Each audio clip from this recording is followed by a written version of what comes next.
결혼 28년 차. 그 긴 세월 동안 영희는 남편 성우와 단 한 번도 크게 싸운 적이 없었다. 하지만 그렇다고 해서 사랑이 넘치는 부부였던 것도 아니었다. 그저 익숙함 속에서 공기처럼 서로의 존재를 당연하게 여기며 살아왔을 뿐이었다. 아침이면 성우는 무표정한 얼굴로 신문을 펼쳤고 영희는 말없이 된장찌개를 끓였다. 저녁이면 성우는 텔레비전 앞에 앉아 뉴스를 보고 영희는 설거지를 하며 창밖을 멍하니 바라봤다. 대화는 점점 줄어들었고 언제부턴가 둘 사이에는 보이지 않는 벽이 생겨났다. 영희는 가끔 생각했다. 이게 중년 부부의 숙명인가? 사랑이 식은 건지 아니면 원래 이런 건지조차 헷갈렸다. 그러던 어느 월요일 아침이었다. 성우가 출근하고 난 뒤 영희는 평소처럼 거실을 정리하다가 소파 옆에 놓인 남편의 서류 가방을 발견했다. 지퍼가 반쯤 열려 있었고 안에서 무언가 튀어나와 있었다. 영희는 무심코 그것을 집어들었다. 플라스틱 도시락 용기였다. 그런데 이상했다. 영희는 오늘 아침 남편에게 도시락을 싸준 적이 없었다. 아니, 최근 몇 년간 도시락을 싸준 기억 자체가 거의 없었다. 성우는 항상 회사 구내식당에서 점심을 먹는다고 했으니까. 영희는 도시락 뚜껑을 열어봤다. 깔끔하게 담긴 반찬들. 계란말이, 시금치나물, 잡채, 그리고 정성스럽게 모양을 낸 주먹밥까지. 영희의 손이 미세하게 떨렸다. 이건 분명 영희가 만든 음식이 아니었다. 그리고 도시락 뚜껑 안쪽에는 작은 포스트잇이 붙어 있었다. 영희는 그 메모를 떼어내 읽었다. 오늘도 힘내세요. 과장님을 응원합니다. 귀여운 하트 그림까지 그려진 필체.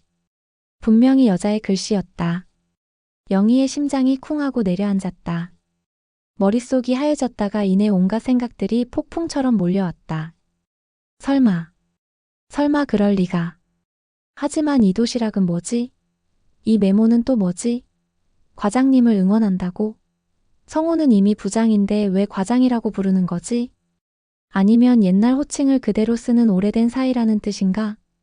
영희는 도시락을 든 채 그대로 주저앉았다. 28년. 그 긴 세월 동안 남편을 믿어왔다. 아니, 믿는다기보다는 의심할 이유가 없었다. 성우는 성실한 사람이었다. 매일 아침 7시에 집을 나가 저녁 8시에 돌아왔다. 주말에는 골프도 가지 않고 집에서 쉬었다. 술도 거의 마시지 않았고 친구들과의 모임도 드물었다. 그런 남편이 바람을 피울 리 없다고 영희는 늘 그렇게 생각해왔다. 하지만 이 도시락은 뭔가? 이 다정한 메모는 뭔가? 영희는 천천히 일어나 도시락을 다시 가방 안에 넣었다. 손이 떨렸다. 가슴이 두근거렸다. 아니, 정확히는 심장이 조여오는 느낌이었다. 영희는 휴대폰을 꺼내 성우에게 전화를 걸려다가 멈췄다. 뭐라고 물어봐야 하지? 당신 도시락 누가 싸줬어? 이렇게 직접적으로 물어볼 수도 없었다. 괜한 오해일 수도 있으니까. 하지만 오해가 아니라면? 영희의 머릿속은 복잡하게 얽혔다. 그날 저녁 성우는 평소보다 조금 늦게 귀가했다. 8시 반쯤이었다. 영희는 거실 소파에 앉아 그를 기다리고 있었다. 성우는 현관문을 열고 들어서며 짧게 말했다. 다녀왔어. 응, 저녁 먹었어? 응, 회사에서 먹었어. 영희는 성우의 얼굴을 유심히 관찰했다. 평소와 다를 게 없었다. 피곤한 표정, 약간 풀어진 넥타이, 서류 가방을 든 손. 모든 게 똑같았다. 하지만 영희의 눈에는 모든 게 달라 보였다. 성우는 샤워를 하러 욕실로 들어갔고 영희는 그의 가방을 슬쩍 확인했다. 도시락 용기는 깨끗이 비워져 있었다. 반찬을 다 먹은 것이다. 영희의 가슴이 철렁 내려앉았다. 이건 단순한 일회성이 아니다. 저 도시락을 만든 사람과 성우 사이에는 뭔가 있다. 영희는 확신했다. 그날 밤 영희는 잠을 이룰 수 없었다. 옆에 누운 성우의 규칙적인 숨소리가 평소엔 익숙했는데 오늘은 낯설게 느껴졌다. 이 사람이 정말 내가 아는 사람이 맞나? 28년을 함께 산 사람이 맞나? 영희는 천장을 바라보며 눈물이 났다. 슬픔이었을까? 분노였을까? 아니면 배신감이었을까? 영희 자신도 정확히 알 수 없었다. 다음 날 아침 영희는 일부러 일찍 일어나 성호의 가방을 다시 확인했다. 어제 빈 도시락 용기는 그대로 있었다. 영희는 그 용기를 꺼내 찬찬히 살펴봤다. 일반적인 플라스틱 도시락이었다. 특별한 표시는 없었다. 하지만 용기 바닥에 작은 스티커가 붙어 있었다. 행복 도시락이라는 글씨와 함께 웃는 얼굴 그림이 그려져 있었다. 영희는 그 스티커를 보며 다시 한번 심장이 철렁 내려앉았다. 행복 도시락이라니. 이게 대체 뭐지? 성호를 위해 도시락을 싸주는 누군가가 이런 애정 어린 스티커까지 붙인 거라니. 영희는 그날 하루 종일 집안일을 하면서도 머릿속은 온통 그 도시락 생각뿐이었다. 빨래를 널면서도 청소를 하면서도 장을 보면서도 계속 그 메모와 도시락이 떠올랐다. 그리고 점점 더 확신이 들었다. 성호에게 뭔가 있다. 분명히 있다. 저녁 성호가 돌아왔을 때 영희는 최대한 평온한 척 물었다. 오늘 점심 뭐 먹었어? 응, 그냥 회사 식당에서 먹었어. 거짓말이었다. 영희는 알 수 있었다. 성호는 눈을 마주치지 않고 대답했다. 평소 성호는 질문을 받으면 바로 대답하는 스타일인데 오늘은 잠깐 머뭇거렸다. 영희는 더 이상 참을 수 없었다. 하지만 직접 따지는 대신 다른 방법을 택하기로 했다. 영희는 그날 밤 성호가 잠든 후 그의 휴대폰을 슬쩍 확인했다. 잠금 비밀번호는 알고 있었다. 결혼기념일이었다. 성호는 비밀번호를 바꾼 적이 없었다. 하지만 휴대폰을 열어본 영희는 실망했다. 수상한 메시지도 이상한 통화 기록도 없었다. 카카오톡도 깔끔했다. 회사 동료들과의 단체 채팅방, 가족 채팅방, 그리고 몇몇 오래된 친구들과의 대화뿐이었다. 영희는 휴대폰을 제자리에 놓으며 한숨을 쉬었다. 그럼 대체 저 도시락은 뭐지? 며칠이 지났다. 영희는 계속 성호를 관찰했다.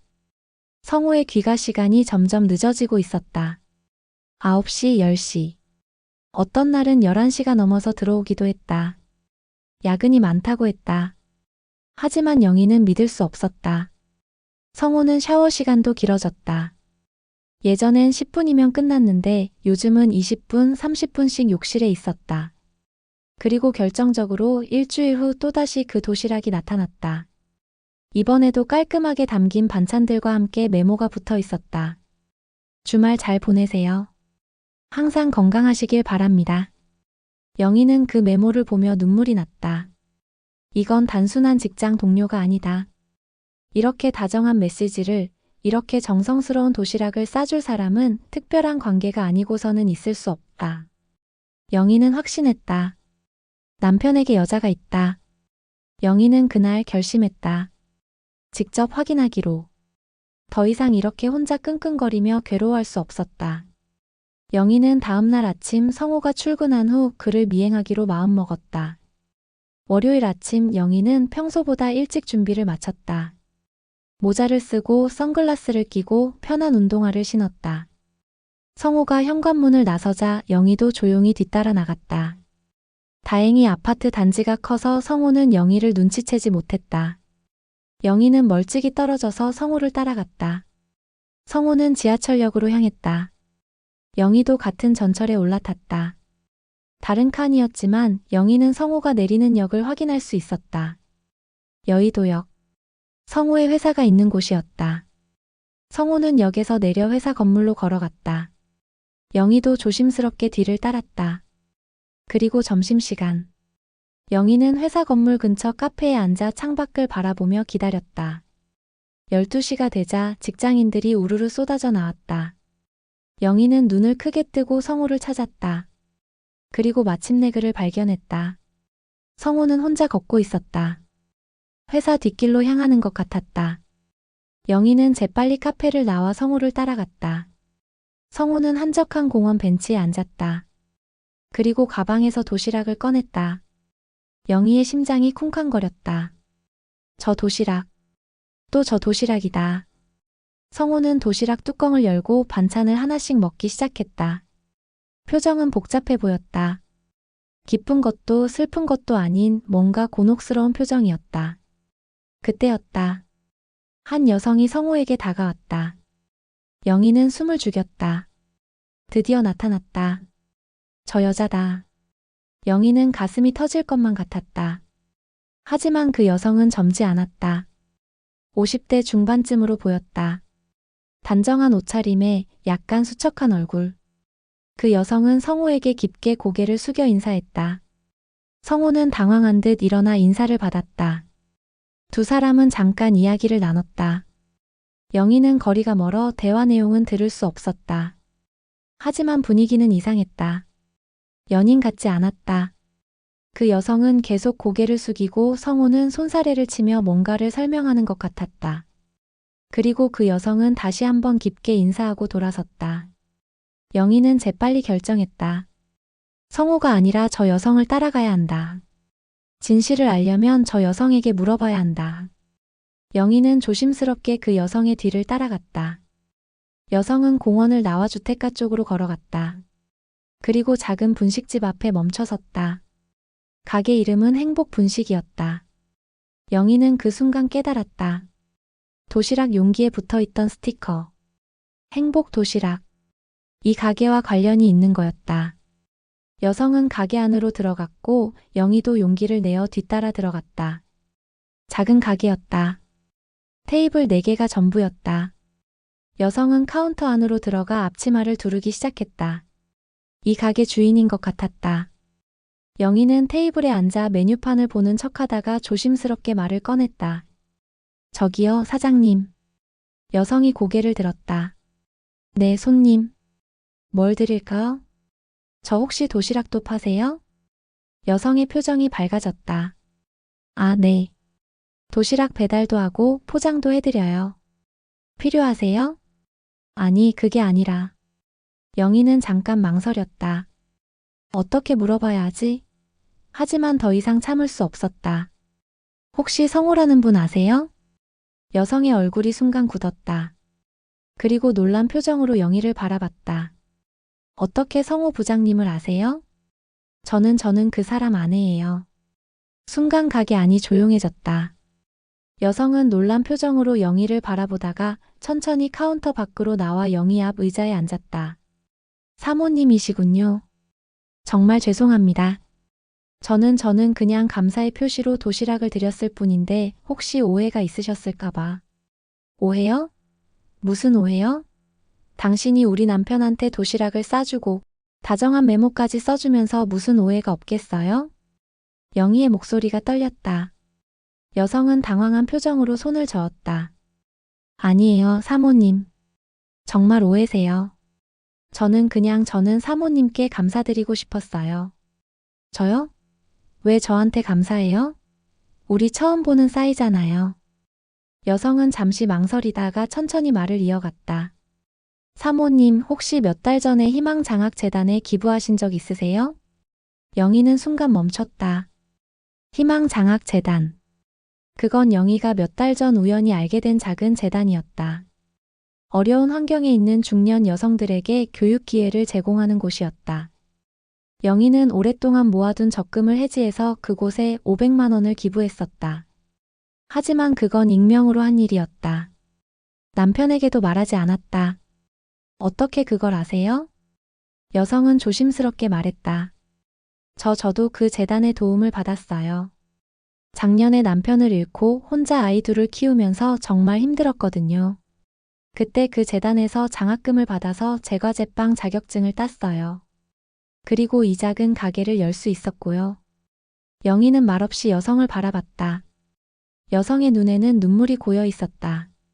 재단에서 기부자 명단은 공개하지 않지만 저는 어떻게든 은인을 찾고 싶었어요. 그래서 재단 관계자에게 부탁했죠. 그랬더니 성함만 알려주시더라고요. 이영희 님이라고. 그래서 제가 이영희라는 이름으로 인터넷을 뒤져봤는데 마침 성호 부장님 회사 홈페이지에 가족 동반 행사 사진이 있더라고요. 거기서 사모님 얼굴을 봤어요. 영희는 그제야 기억났다. 작년 회사 창립 기념일에 가족 동반 행사가 있었고 단체 사진을 찍었었다. 그 사진이 회사 홈페이지에 올라갔던 것 같았다. 그래서 저는 사모님께 감사의 말씀을 드리고 싶었어요. 하지만 연락처를 몰라서 부장님 회사로 찾아갔어요. 그리고 부장님께 사모님 연락처를 여쭤봤는데 여성은 잠시 말을 멈췄다. 부장님이 깜짝 놀라시더라고요. 아내가 그런 기부를 했다는 걸 모르셨나 봐요. 그래서 저한테 아내에게는 비밀로 해달라고 하시더라고요. 당황하시는 것 같았어요. 그래서 저도 난처했죠. 사모님께 직접 감사를 표하고 싶은데 연락할 방법이 없고 부장님은 비밀로 해달라고 하시고 영희는 천천히 이해하기 시작했다. 그래서 도시락을? 네. 저는 그냥 제 마음을 표현하고 싶었어요. 사모님께 드리고 싶었지만 방법이 없어서 차선책으로 부장님께 도시락을 드렸어요. 사모님 남편분이니까 부장님을 통해서라도 제 마음이 전해질 것 같았거든요. 하지만 부장님은 계속 난처해 하시더라고요. 받기도 싫어하시는 것 같았고 영희는 모든 퍼즐이 맞춰지는 걸 느꼈다. 성호가 도시락을 받고 당황했던 이유, 영희에게 말하지 못했던 이유, 그리고 그 복잡한 표정의 의미. 여성은 계속 말을 이었다. 정말 죄송해요, 사모님. 제가 오해를 만든 것 같아요. 저는 그냥 사모님께 정말 감사했어요. 사모님 덕분에 제 인생이 바뀌었거든요. 이 가게를 열고 아이들을 제대로 키울 수 있게 됐어요. 여성은 울먹이며 고개를 숙였다. 영희는 그제야 눈물이 났다. 하지만 이번엔 슬픔이나 분노의 눈물이 아니었다. 부끄러움과 안도감과 그리고 뭔가 따뜻한 감정이 뒤섞인 눈물이었다. 제가 오해했네요. 정말 죄송해요. 아니에요, 사모님. 제가 더 조심했어야 했어요. 두 여성은 한동안 말없이 앉아 있었다. 그리고 영희는 천천히 일어났다. 고맙습니다. 말씀 들어서 다행이에요. 사모님 정말 감사드려요. 앞으로도 이 은혜 절대 잊지 않을게요. 영희는 가게를 나와 한참을 걸었다. 머릿속이 복잡했다. 그리고 동시에 이상한 감정이 들었다. 남편이 바람을 피운 게 아니라는 안도감과 동시에 뭔가 허탈함도 들었다. 그리고 가장 큰 건 부끄러움이었다. 영희는 남편을 의심했다. 며칠 동안 남편을 미행하고 휴대폰을 몰래 확인하고 온갖 상상을 했다. 하지만 정작 문제는 영희 자신이었다. 영희는 남편에게 자신이 한 선행을 말하지 않았다. 왜? 자랑하고 싶지 않아서? 아니면 남편이 뭐라고 할까봐? 그리고 성호도 마찬가지였다. 성호는 그 이상한 도시락의 정체를 영희에게 말하지 못했다. 왜? 영희가 기부한 사실을 모르는 척해야 한다고 생각해서? 아니면 영희가 화낼까봐? 영희는 집으로 돌아와 소파에 앉았다. 그리고 한참을 생각했다. 28년 동안 함께 살았지만 정작 서로에게 중요한 이야기를 하지 않았다. 표현하지 않았다. 사랑한다는 말도 고맙다는 말도 심지어 자신이 무엇을 하고 있는지조차 제대로 나누지 않았다. 저녁 성호가 돌아왔을 때 영희는 식탁에 저녁을 차려놓고 기다리고 있었다. 성호는 평소처럼 조용히 자리에 앉았다. 둘은 말없이 밥을 먹기 시작했다. 그리고 영희가 먼저 입을 열었다. 여보. 응. 오늘 행복 분식집이라는 데 갔다 왔어. 성호의 젓가락이 멈췄다. 그는 천천히 고개를 들어 영희를 바라봤다. 눈이 마주쳤다. 당신 알고 있었구나. 응. 오늘 알았어. 성호는 긴 한숨을 내쉬었다. 미안해. 말했어야 했는데 당신이 그런 기부를 했다는 걸 나도 몰랐어. 그래서 어떻게 말해 제시도 상계 소개할지 몰라서. 나도 미안해. 당신한테 말했어야 했는데. 그리고 당신을 의심해서 미안해. 성호는 놀란 표정으로 영희를 바라봤다. 의심했어? 응. 도시락 보고 바람 피우는 줄 알았어. 성호는 잠시 멍하니 있다가 갑자기 웃음을 터뜨렸다. 영희도 따라 웃었다. 둘은 28년 만에 처음으로 이렇게 진솔하게 웃었다. 우리 참 웃기지? 28년 동안 서로 옆에 있으면서도 이렇게 서로를 몰랐다니. 그러게. 나도 당신이 그 도시락 때문에 며칠 동안 고민했을 줄은 몰랐어. 성호는 젓가락을 내려놓고 영희의 손을 잡았다. 28년 만에 처음으로 식사 중에 손을 잡았다. 영희야, 고마워. 그런 좋은 일 하고 있었다니. 자랑스러워. 영희는 눈물이 났다. 나도 고마워. 당신이 나를 이해해줘서. 그날 저녁 두 사람은 밤늦게까지 이야기를 나눴다. 그동안 하지 못했던 모든 이야기를. 서로의 감정, 서로의 생각, 서로의 꿈. 28년 동안 쌓인 침묵을 깨고 두 사람은 다시 서로를 알아가기 시작했다. 그리고 영희는 깨달았다. 사랑이 식은 게 아니었다. 단지 표현하지 않았을 뿐이었다. 서로에게 무심했던 건 미움 때문이 아니라 그저 익숙함 속에서 당연하게 여겼기 때문이었다. 작은 도시락 하나가 그 안에 담긴 오해가 결국 28년 만에 두 사람을 다시 가깝게 만들어 주었다. 그리고 영희는 알았다. 아직 늦지 않았다는 것을. 중년이라는 이유로 포기할 필요가 없다는 것을. 사랑은 여전히 가능하고 설렘도 여전히 가능하다는 것을. 며칠 후 영희와 성우는 함께 행복 분식집을 다시 찾아갔다. 그리고 그 여성에게 진심 어린 감사를 전했다. 세 사람은 따뜻한 이야기를 나누며 웃었다. 그리고 영희는 생각했다. 인생은 참 신기하다. 작은 오해 하나가 이렇게 큰 변화를 가져올 수 있다니. 집으로 돌아오는 길 성우는 영희의 손을 꼭 잡았다. 28년 만에 처음으로 길을 걸으며 손을 잡았다. 영희는 가슴이 두근거렸다. 마치 첫사랑 때처럼. 그리고 깨달았다. 사랑은 끝나지 않는다. 단지 잊고 있었을 뿐이다. 그날 밤 두 사람은 나란히 누워 창밖을 바라봤다. 별이 빛나고 있었다. 성우가 조용히 말했다. 영희야, 사랑해.